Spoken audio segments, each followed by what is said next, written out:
आपल्याबरोबर आमदार सचिन अहिर आहेत. भाऊ, आपण सध्या पाहतोय की लोकसभा निवडणुकांची तयारी सुरू झालेली आहे.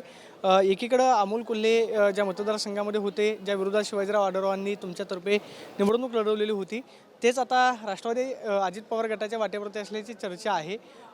ही जागा नेमकी कुठल्या पक्षाच्या वाट्याला जाईल की शिवसेनाच ती जागा लागेल? खरं तर ती नैसर्गिक जागा ही राष्ट्रवादी काँग्रेस पक्षाची आहे.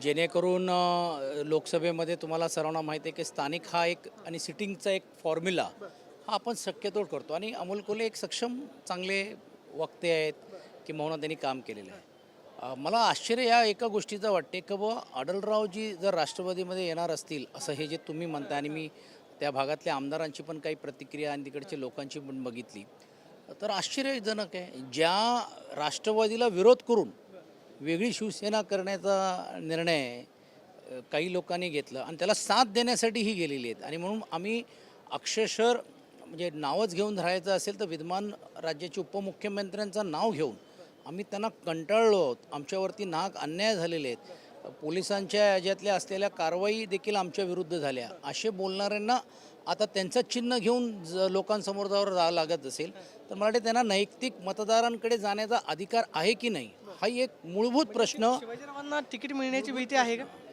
ऑलरेडी कसं आहे की शिवसेनेतून त्यांना तिकीट मिळणं तर प्रश्न देत नाही आहे.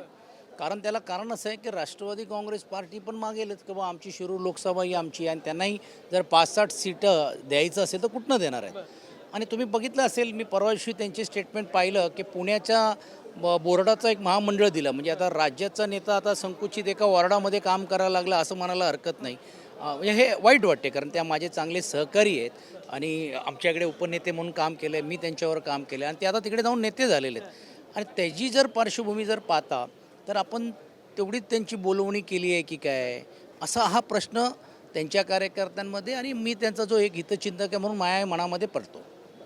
मावळच्या जागेसंदर्भात काय निर्णय झालाय का? मावळची जागा नेमकी कोण लढवणार? महाविकास आघाडीच्या सर्व सीट्सच्या बाबतीतली अंतिम टप्प्यामध्ये चर्चा झालेली आहे.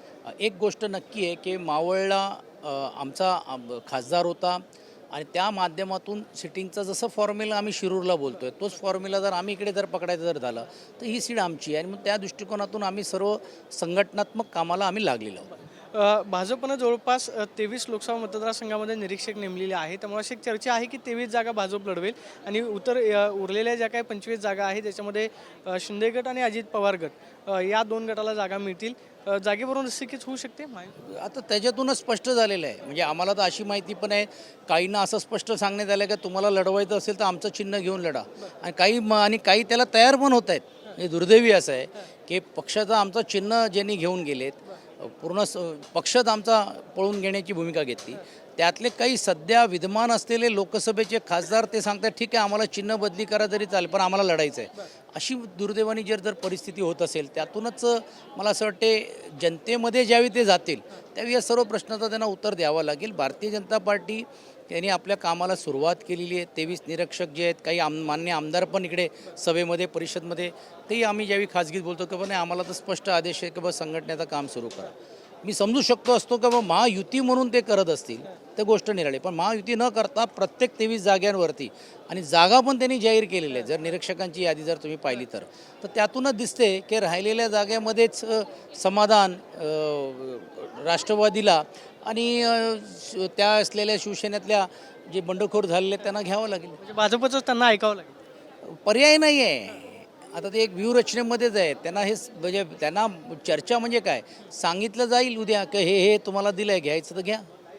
बारामती लोकसभा मतदारसंघामध्ये मात्र भाजपने निरीक्षक नेमलेले नाहीत. म्हणजे जिथं सुप्रिया सुळे विरुद्ध सुनेत्रा पवार अशी एक लढत होईल असं सांगितलं जातंय.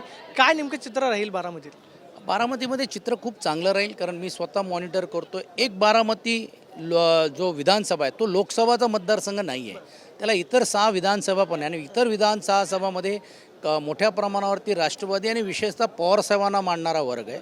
त्यानंतर खालोखाल आमच्यातूनच गेलेले जे भारतीय जनता पार्टीमध्ये आमदार झालेले आहेत आणि शिवसेनेची पण चांगली ताकद आहे. तर काँग्रेस आणि विशेषतः पवारसाहेबांचे असलेले राष्ट्रवादी आणि त्यातून शिवसेनेची जी ॲडिशनल ताकद मिळाल्यानंतर आणि मोठ्या प्रमाणावरती मागासवर्गीय समाज आता भारिपचं काय होईल तो हा नंतरचा विषय, पण तोही समाज आज या महायुतीकडे न जाता महाविकास आघाडीकडे जे जातो आहे त्याचा मोठा फायदा ह्या आदरणीय सुप्रियाताईंना होताना आपल्याला पाहायला मिळेल. शेवटचा प्रश्न अजित पवारांचे बंधू आहेत राजेंद्र पवार यांनी एक गौप्यस्फोट केला. ते असं म्हणतात की त्यावेळेस मी राजकारणामध्ये आलो असतो तर अजित पवार जे आज फुटलेले आहेत त्याच वेळेस अजित पवारांनी बंड केलं असतं किंवा अजितदादा फुटले असते. या विधानाचा नेमका अर्थ काय?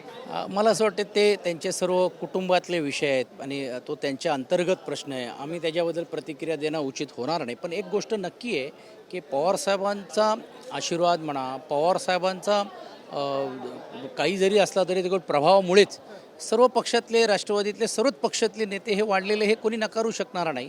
अर्थात त्यांची कुशलता, त्यांची काम करण्याची जी पद्धत आहे त्यामुळेच त्यांना एक वरचढ किंबहुना वरचष्मा मिळालेला आहे. पण एक गोष्ट नक्की आहे की पवारसाहेबांमुळेच ही सर्व मंडळी आणि त्या काळामध्ये आम्ही पण होतो त्यांच्याबरोबर, त्यावेळी पण सर्व वाढलेले आपल्याला पाहायला मिळत आहेत. मात्र अजितदादा असं म्हणतात की मी अपघातानं राजकारणामध्ये आलो. आता तो त्यांचा विषय आहे. कसं आहे, तो अंतर्गत असल्यात आणि आपण वैयक्तिक जाऊन त्याच्याबद्दल बोलणं मला वाटते उचित होत नाही. पण आता त्यांच्या ज्या वक्तव्याचा परिणाम राजकारणामध्ये काय होतो आहे, सामाजिक याच्यामध्ये काय होतं आणि मतदार काय घेतो आहे हे आता बघावं लागेल. आपण पाहतोय की त्याचा परिणाम काय होतो हे पाहावं लागेल. मात्र अजित पवार गट आणि शिंदे गटातल्या काही खासदारांना भाजपच्या चिन्हावरती निवडणूक लढवा असं सांगितलं जातं. अशी प्रतिक्रिया सचिन अहिर यांनी दिल्याचं पाहायला मिळते. Camera person Yogesh Sonu, Pradeep Kapse, TV9 Marathi, Mumbai.